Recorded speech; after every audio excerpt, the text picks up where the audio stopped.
MBBS in North America. 32 లక్షలకే MBBS. ప్రపంచవ్యాప్తంగా గుర్తింపున్న degree. అంకిత నాయుడు ఎందుకు social మీడియాలో ఫేమస్? ఎలా? సో అంతకుముందు వరకు అంకిత నాయుడు అంటే తెలీదు. ఆఫ్టర్ మ్యారేజ్ నా పాస్ట్లో నేను మ్యారేజ్ చేసుకున్నాను.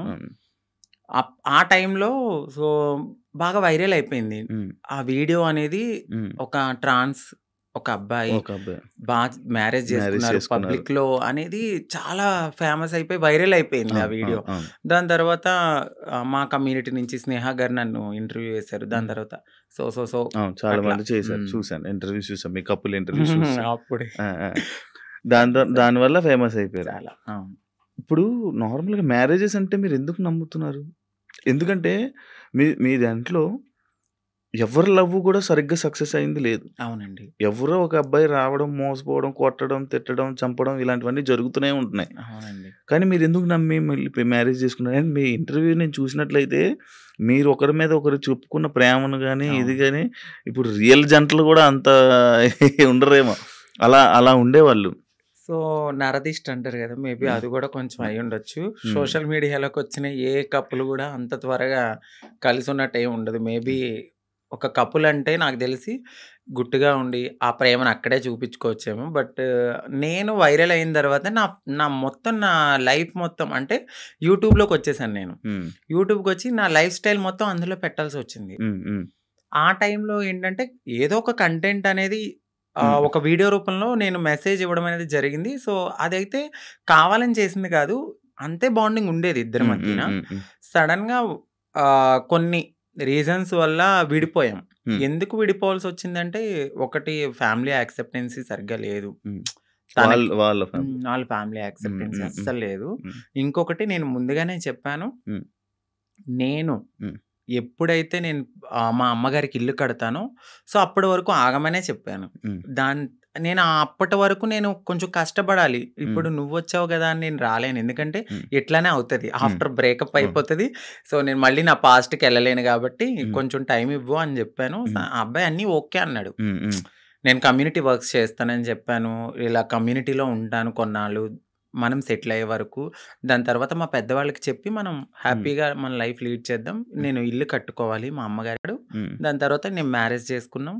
ఒక 1.5 year బాగానే ఉన్నాం. దాని తర్వాత ఇంకా రోజు ఇంకా తాగడము, ఎందుకు ఇట్లా అందుకట్లా చిన్న చిన్న ఇష్యూస్, గొడవలు అవి పెద్ద పెద్దవి అయిపోయాయి. అయితే ఈ బ్రేకప్ టైంలో ఎక్కువ వీడియోస్ పెట్టడం అంకిత కావాలని చేస్తుందా? ఎందుకు అంత ఎమోషనల్ అయిపోతుంది? ఎందుకు సోషల్ మీడియాలో అంత ఏడుస్తూ వీడియోలు పెట్టాల్సిన అవసరం ఏంటి అని క్వశ్చన్ చేశారు. మీ వరకు వచ్చిందా? ఏమో మీ సమాధానం? సో ఎందుకంటే అది నా మనసుకు తగిలింది. నేను సోషల్ మీడియాకు కూడా వచ్చేదాన్ని కాదు, చెప్పేదాన్ని కూడా కాదు. ఒకానొక సిచ్యువేషన్లో అది నాకు నెగిటివిటీ వచ్చేసింది. తినే ఏదో చేసింది, తిన వల్లే బ్రేకప్ అయింది అని నెగిటివిటీ వచ్చింది. సో నేను నిజం చెప్పాలంటే నేను ఒక ఓపెన్ బుక్ ఆ విషయంలో. అయితే తనకి నేను చాలా ఓపెన్గా అన్నీ చెప్పే చేసుకున్నాను. సో చెప్పి చేసుకున్న పర్సన్ తను ఎప్పుడైతే కొన్నాళ్ళ తర్వాత లగ్జరీ లైఫ్కి అలవాటు పడ్డాడు, ఆ తర్వాత జాబ్ పోయింది. ఒక 11 months వరకు నేనే చూసుకున్నాను. బిఫోర్ కూడా నేనే రెంట్ కట్టేదాన్ని, కార్ ఈఎంఐలన్నీ నేనే, ప్రతిదీ నాదే. ఆయన జాబ్ చేసుకుని వాళ్ళ ఫ్యామిలీని చూసుకునేవాడు. సమ్ టైమ్స్ ఎప్పుడైనా రెస్టారెంట్స్ అట్లకి వెళ్ళినప్పుడు ఖర్చు పెట్టే అతను. 11 months అనేది జాబ్ పోయింది. ఇంకా నాకు ప్రెషర్ ఎక్కువైపోయింది. ఇటువైపు ఇల్లు కట్టిన ఒక గోల్డ్ ఉంది అక్కడ, అదంతా విడిపించాలని చెప్పి నేను తనకి ముందే చెప్పాను. సో డ్రింక్ చేయడము, ఇదే విషయంలో గొడవ అవ్వడము. దీనికి ముందే నాకు తెలియదు, రీసెంట్గా తెలిసింది. నన్ను మ్యారేజ్ చేసుకున్న 3 monthsకే వేరే అమ్మాయిలతో కూడా ఉన్నారని చెప్పారు. సో ఆ రికార్డ్స్ కూడా నా దగ్గర ఉన్నాయి. బట్ నేను ఎందుకంటే అంతా అయిపోయిన తర్వాత మనకు అనవసరం అనిపించింది.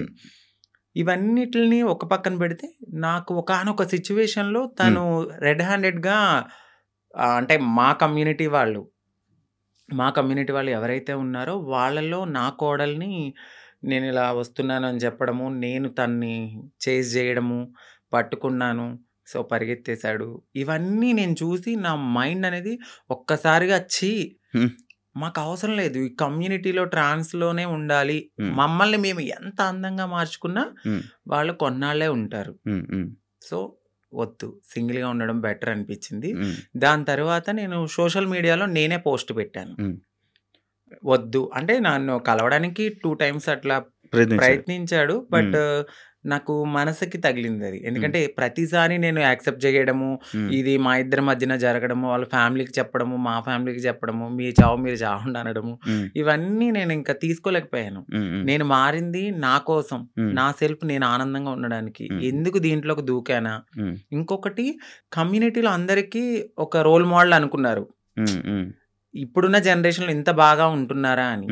సో నేను ఇప్పుడు కనుక నేను బ్రేక్ చేస్తే సొసైటీలో వీళ్ళంటూ సెట్ కారు, వీళ్ళకి పెళ్ళిళ్ళు సెట్ కావు అని అంటారని నాకు ముందే తెలుసు. దానికోసం కూడా నేను చాలా బాధపడుతూ అట్లానే ఉన్నాను. ఇవన్నీ చూసిన తర్వాత నాకు నేనే ఇన్స్టాగ్రామ్లో విడిపోతున్నామని చెప్పాను. చెప్పిన తర్వాత ఆపోజిట్ పర్సన్ కూడా ఎందుకు ఏంటి అని క్వశ్చన్ చేయడానికి నన్ను ప్రయత్నించలేదు.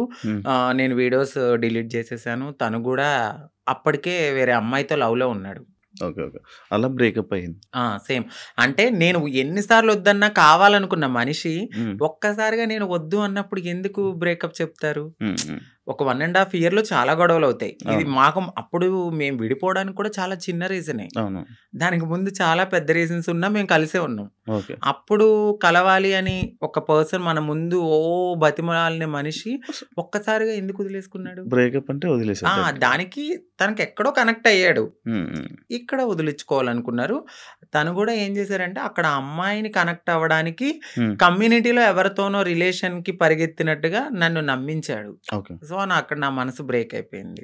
తర్వాత తెలిసింది ఇలా జరిగాయి కాదు. అప్పుడు మరి ఫేస్ మీద దెబ్బలు కొట్టడం అవన్నీ ఏవో ఉండే కదా, దెబ్బలు ఉండే ఫేస్ మీద, ఏవో దెబ్బలతో ఒక వీడియోస్ ఉండే, అవేంటి? అవి ఆయన కొట్టినవా లేకపోతే ఏం జరిగింది? అది ఇక్కడ దెబ్బలు తగిలింది అంత ఫేస్ సంథింగ్. ఆయన అయితే కొట్టలేదండి. సో అది అబద్ధము. ఇక్కడ దెబ్బ తగిలింది అనడానికి నేను అప్పుడు ప్రతిసారి మన ఐబ్రోస్ చేయించుకోవడానికి స్క్రబ్బింగ్కి వెళ్ళేదని. ఆ టైంలో నాకు అది రిఫ్లెక్ట్ అయింది అంతే. ఈ ఫేస్ ఇంత అందులో ఏడ్చి ఫుడ్ లేదు కానీ అది కొట్టింది, కొట్టేశారేమో, ఇబ్బంది పెట్టేశారేమో, ఇదైపోయిందేమో అని అనుకుంటే. ఆయన ఏం కొట్టలేదు. మీకు అదే ఫస్ట్ లవ్? అంటే అదే ఫస్ట్ లవ్ అనుకోవచ్చు. అదే ఫస్ట్ లవ్. అంటే బిఫోర్ ఒక లవ్ ఉండేది, అది అక్కడ దాకా రాలేదు. అంటే ఇంకా ఇది లవ్ కామన్ అనిపించింది ఇంకా. కానీ పెళ్లి వరకు రావడం అనేది ఇదే ఫస్ట్ పెళ్లి. ఇప్పుడు ఇద్దరు అభిప్రాయాలు కలుస్తాయి, కలిసిన తర్వాత మాట్లాడుకున్న తర్వాత కొన్ని రోజులు ట్రావెల్ అయ్యాక ఓకే నీవు నాకు సెట్ అవ్వలేదు వదిలేసుకుందాం అనుకునేది ఒకలా ఉంటది. ఇటు పబ్లిక్ వచ్చేసి మనం కామన్ అయిపోతాం, వాళ్ళకి రోజు కనబడతాం. ఒక్కసారిగా పర్సన్ పక్కన లేకపోయేసరికి ఎందుకు అని వాళ్ళు క్వశ్చన్ చేయడం అనేది రైటే ఉంటది. సో ఇక్కడ దాకా ఆ పర్సన్ అయితే ఉన్నారు అంతే. కాదు అదే ఇందాక నేను ఒక పాయింట్ అడిగాను, ఏదైతే అబ్బాయిల దగ్గర నుంచి మనకి పూర్తి ప్రేమ దొరకదని తెలుసు, మీకు తెలుసండి. డబ్బుల గురించి వస్తారని తెలుసు. అవును. కానీ ఎందుకు నమ్మి దగ్గరికి తీసుకొని మోసపోయి మళ్ళీ ఏడడం? గొర్రె కసాయవాడిని ఎందుకు నమ్ముతుందంటే నేను ఏం క్వశ్చన్ చేయగలను. గడ్డి పెడతారు, తీసుకెళ్తారు, బాగా ఫుడ్ పెడతారు, తర్వాత వాళ్ళని చంపేస్తారు ఏది గొర్రెని. అలా అని చెప్పి ఆ గొర్రె వెళ్లకుండా ఉంటుందా? అయ్యో ఫుడ్ ఎందుకు పెడుతున్నాడో, ప్రేమగా పెడుతున్నాడేమో, తినడానికి వెళ్దాము, దానికి తెలీదు. తర్వాత నేనే బలైపోతాను, మమ్మల్ని తినడానికి వచ్చారు. సో మా లైఫ్ లో కూడా అట్లనే జరుగుతుంది తెలుసు. ఎందుకంటే తల్లిదండ్రుల ప్రేమ ఉండదు.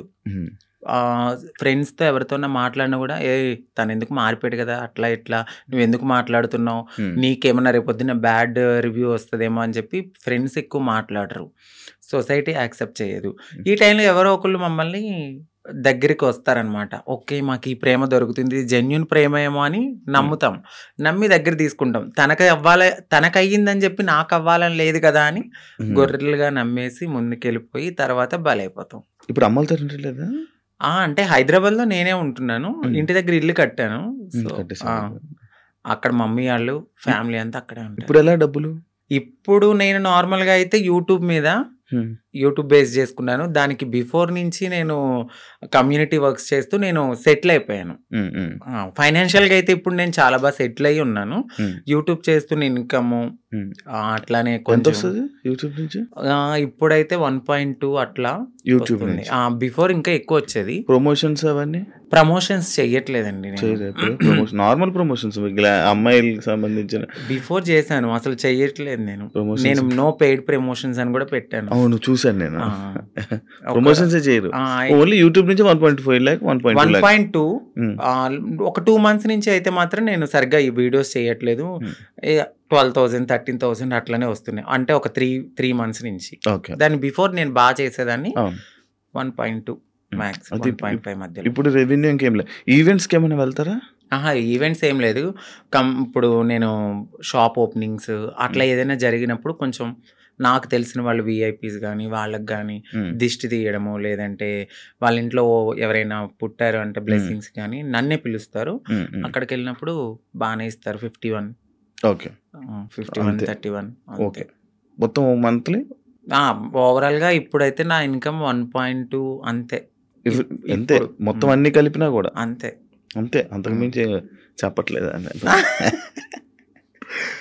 లేదు సార్. అంతే అంతే. అంటే ఆ టైంలో నేను సేవింగ్స్ ఎక్కువ చేసేసాను బాగా.